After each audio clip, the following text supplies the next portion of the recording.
Há algum tempo eu vim me perguntando como que um computador funciona, o que ocorre nesse amontoado de transistores, capacitores, fios e placas. Claro que eu não ia ficar satisfeito só vendo vídeos com explicações mais simples de como tudo acontece, já que eu tenho uma matéria no meu curso de ciência da computação voltada para a organização e arquitetura de computadores. Nada melhor do que inventar de construir a minha própria CPU. E foi o que eu fiz. Decidi projetar minha própria CPU, que chamei de Saga 16. Uma CPU completamente customizada por mim.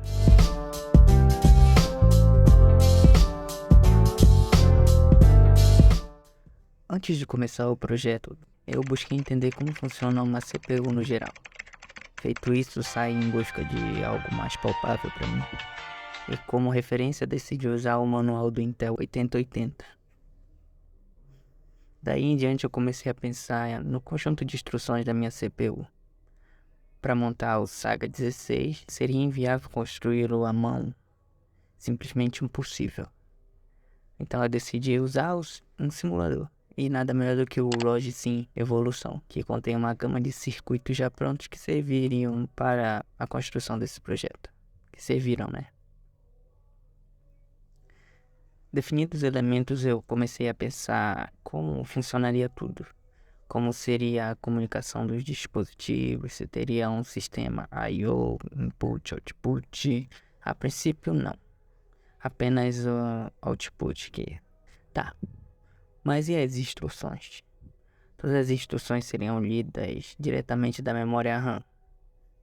Como eu vou trabalhar com uma CPU de 16 bits, eu usei uma memória de 64K com 65.536 endereços de memória, cada endereço suportando 16 bits.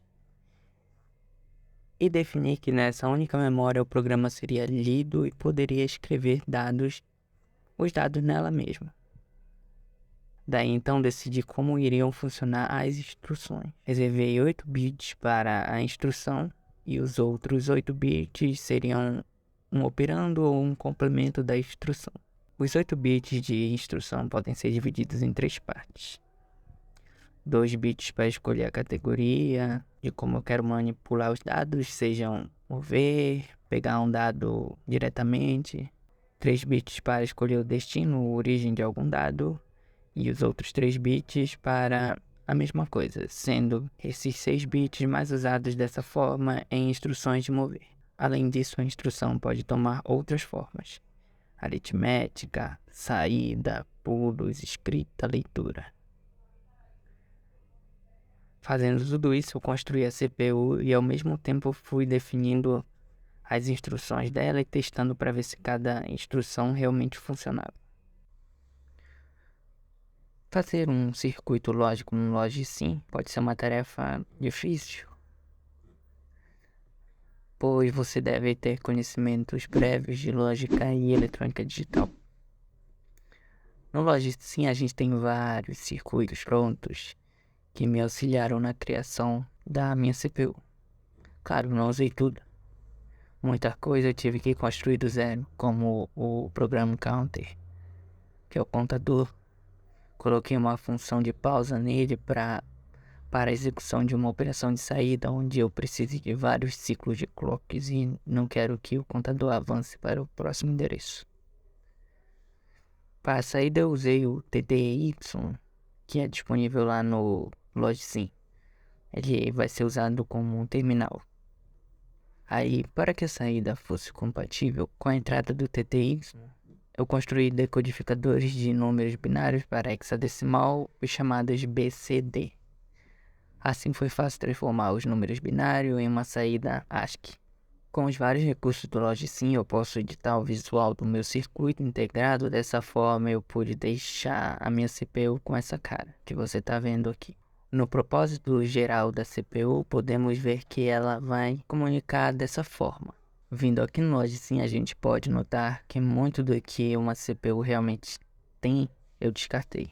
Como por exemplo, a Saga 16 não tem um registrador de instrução, pois eu defini nela que assim que o dado é lido, a instrução já é carregada e a CPU já prepara tudo que será preciso para executá-la no próximo ciclo do clock. Vamos dar uma olhada na arquitetura da CPU. Temos um acumulador, 8 registradores de propósito geral. O registrador W é quem armazena o operando de 8 bits vindo diretamente da memória. O registrador Z é quem armazena o dado que vai para o acumulador. Além disso, podemos executar instruções que armazenam os dados em pares. E o par WZ é responsável por colocar um endereço no ponteiro de pilha, que é onde podemos redirecionar a leitura ou escrita de um dado. Tem também dois registradores temporários de 16 bits diretos, F e G. Nele a gente pode estar colocando diretamente 16 bits de dados. Temos também o registrador do endereço atual, que nos possibilita voltar ao fluxo normal do contador. Temos o registrador de flags da ULA e o registrador do resultado da ULA. Então o Saga 16 trabalha com 8 e 16 bits, dependendo de como você queira usar.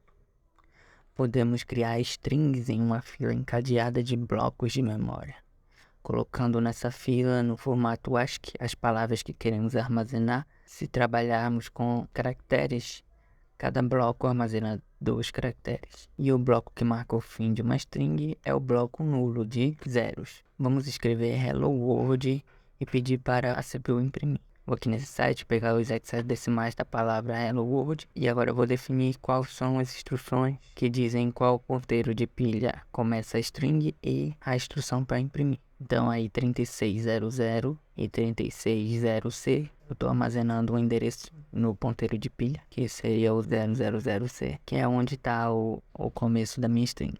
E 0200 é a instrução para imprimir. Só os hexadecimais 0 e 2 que são responsáveis pela instrução. Os outros dois ao lado, que é 00, são responsáveis por outra função da saída.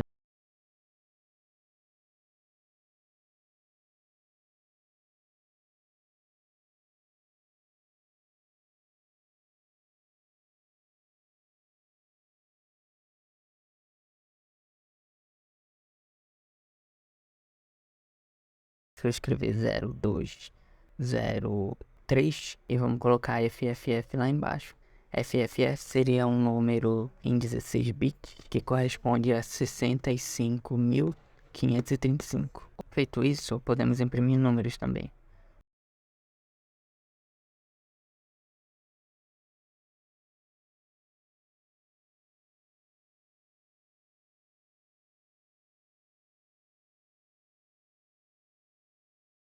E assim chegamos ao fim do nosso tutorial sobre como eu projetei uma CPU utilizando o simulador Logicsim e Brush. Espero que vocês tenham encontrado uma inspiração e conhecimento ao longo desse vídeo. Durante esse tutorial vimos desde um pouquinho sobre como funciona uma CPU, até uma demonstração prática da saída da minha CPU, embora ela possa fazer outras coisas também, só que pode ficar para um outro vídeo. Projetar uma CPU pode parecer uma tarefa complexa, mas o Logicsim nos permite explorar e experimentar a construção de circuitos lógicos de maneira intuitiva e bem divertida. O simulador oferece uma ampla gama, como já mencionado, de componentes integrantes e facilitaram a criação desse meu projeto, que é mais complexo. Eu quero enfatizar que esse tutorial foi apenas uma introdução resumida ao processo do design da CPU. Existem muitos outros conceitos e detalhes que podem ser explorados mais a fundo de outras formas. Encorajo vocês a continuarem aprendendo, pesquisando, praticando, para aprimorar suas habilidades nessa área fascinante da computação. Espero que esse vídeo tenha despertado também a curiosidade de vocês para tentar experimentar fazer projetos semelhantes no Logicsim. A comunidade é bem ativa e a gente pode encontrar vários tutoriais e pessoas fazendo coisas parecidas com essa.